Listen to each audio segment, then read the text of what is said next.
ఇవాల్టి ఉష్ణోగ్రత లేదా ఈ తీరం నుంచి వేరే తీరానికి మళ్ళుతుంది, ఇలాంటి వర్డ్స్, లేదా సీ లెవెల్స్ పెరుగుతున్నాయి, లేదా ఉష్ణోగ్రతని ఈ మెజర్మెంట్స్లో వాళ్ళు చెప్తారు. ఇలాంటి వర్డ్స్ మనం రోజు వింటానే ఉంటాం. ఎందుకంటే ఎవ్రీ న్యూస్ ఛానల్ లిటరలీ ఒక 2 minutes స్పెండ్ చేసి ఆర్ 1 minute స్పెండ్ చేసి మనకి ఇది ఇన్ఫర్మేషన్ ఇస్తుంది. ఎందుకు ఇస్తుంది? మనం అవేర్గా ఉండాలి, మనకి ఏమవుతుంది అన్నది తెలియడానికి. ఆ వెదర్ ప్యాటర్న్స్ గురించి మనకు చెప్తున్నారు. బట్ లిటరలీ యూ థింక్ ఈ చెప్పేవాళ్ళు కానివ్వండి, ఈ క్లైమేట్లో వర్క్ చేస్తున్న వాళ్ళు కానివ్వండి, అదొక జాబ్ కదా. రైట్ నౌ మైట్ బి జనాలుగా తెలియట్లేదు, బట్ ఇన్ ఫ్యూచర్ టెక్నాలజీ ఎంత మారుతుంది, ఎంత అడ్వాన్స్ అయిపోతుంది, అప్పుడు ఆ జాబ్స్ అనేది ఎంత పెద్దగా అవుతాయో ఒకసారి థింక్ చేయండి.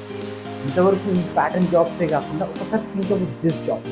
అలాగే ఒక small thing which I would like to tell you is that మన ఎడ్యుకేషన్ ఇన్స్టిట్యూట్స్ కూడా ఇది నెవర్ ప్రమోట్ చేస్తుంది. యునెస్కో కానివ్వండి, యూనిసెఫ్ కానివ్వండి, గ్లోబల్ ఆర్గనైజేషన్స్ కూడా క్యాంపెయిన్స్ చేస్తున్నాయి. క్లైమేట్ ఎడ్యుకేషన్ కరికులమ్స్లో యాడ్ చేయండి.